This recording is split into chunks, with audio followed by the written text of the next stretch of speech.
बारिश से related update देना ज़रूरी है क्योंकि कल मुंबई यानी आपके आर्थिक राजधानी में कल भारी बारिश हुई और दोपहर के बाद बारिश इतनी ज़्यादा हुई कि आवाजाही पूरी तरह से ठप हो गए। मुंबई के जो भी निचले इलाके हैं वहाँ पे ट्रांसपोर्टेशन पूरी तरह से बंद हो गए थे। कई जगह सड़कों पे काफ़ी पानी थे। बिल्कुल मैं खुद एक इवेंट में था, वहाँ पर कुछ सड़कें ऐसी थी जहाँ पे बिल्कुल पूरी तरह से कोई ट्रांसपोर्टेशन की व्यवस्था नहीं थी।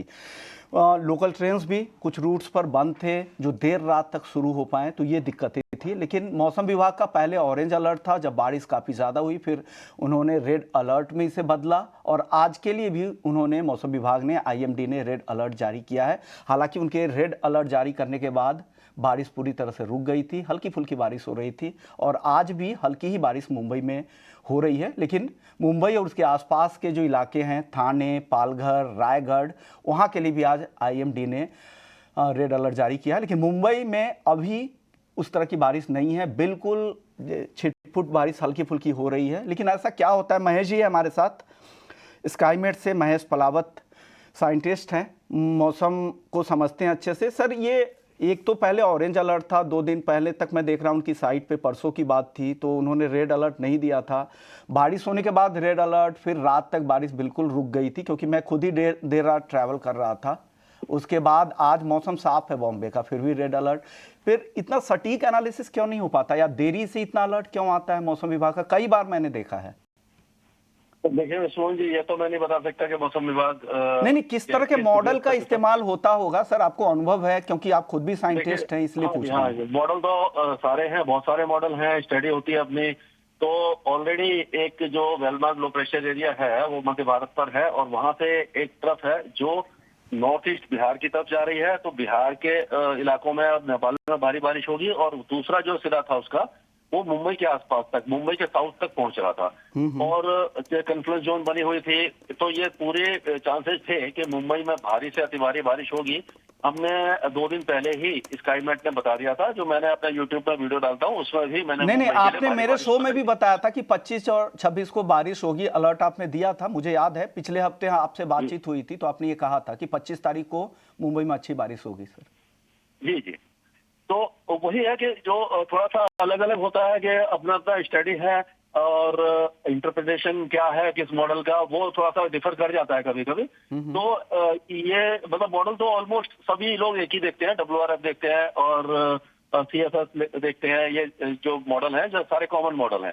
तो हम कह सकते हैं कि थोड़ा सा इंटरप्रिटेशन का डिफरेंस हो सकता है। और अब बारिश आज हल्की होगी, 1-2 मॉडरेट शावर्स शाम या रात के समय हो सकते हैं और उसके बाद ये जो वेदर सिस्टम है ये गुजरात की तरफ जा रहा है। तो आपका सूरत, वलसाड़, भावनगर, अमरेली, राजकोट, पंचमहल, डांग, जितने भी जो साउथ गुजरात है वहां पर बहुत भारी बारिश होगी अगले 2 दिनों के दौरान और बाढ़ जैसी स्थिति फिर से पैदा हो सकती है। तो ये कह सकते हो कि लास्ट एक हैवी स्पेल है जो महाराष्ट्र के लिए भी है, मध्य प्रदेश के लिए और गुजरात के लिए। गुजरात के लिए बहुत ज्यादा भारी है। ओके, महाराष्ट्र, मध्य प्रदेश और गुजरात के लिए जहां पे भारी बारिश का अलर्ट है। तो सर ये आज और कल के लिए गुजरात और एमपी के लिए, साउथ गुजरात में होगी जी। आज और कल के लिए एमपी और गुजरात के लिए सर? जी, गुजरात के लिए अगले 2 से 3 दिन रहेगी साउथ गुजरात में और जो एमपी है वहां पर 2 दिन रहेगी और महाराष्ट्र में भी 2 दिन रहेगी। आप कह सकते हो कोस्टल महाराष्ट्र में धीरे धीरे कम हो जाएगी और 24 घंटे के बाद ये केवल विदर्भ और उसके आसपास के इलाकों में रह जाएगी। जो पहले मराठवाड़ा, विदर्भ या पूरा महाराष्ट्र अगले 24 घंटों तक तो बारिश अच्छी देखेगा। लेकिन मुंबई, थाने, दानू और जो रत्नागिरी और सिंधुदुर्ग है, ये सारे इलाकों में धीरे धीरे बारिश कम हो जाएगी और गुजरात में ही सबसे ज्यादा इसका असर दिखाई देगा। ओके, तो गुजरात में इसका ज्यादा असर दिखाई देगा। ये अलर्ट स्काईमेट की तरफ से आप सुन लीजिएगा ध्यान से।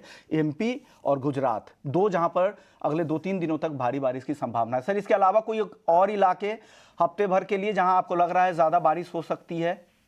देखिए, ये 29 और 30 के बाद क्या होगा कि मानसून अब जो थोड़ा सा विड्रॉ हुआ था वो इस वेदर सिस्टम के कारण रुक गया था क्योंकि जो पूर्वी हवा है वो पश्चिमी हवाओं को हावी नहीं होने दे रही थी।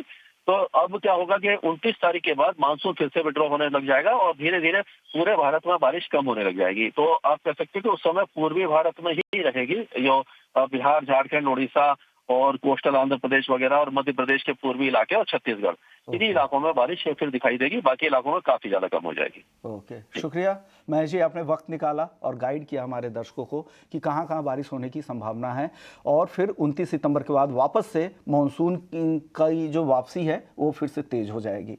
चलिए, आखिरी दौर में मानसून है, इसका अपडेट भी ज़रूरी था, इसलिए आप लोगों को बता दिया गया।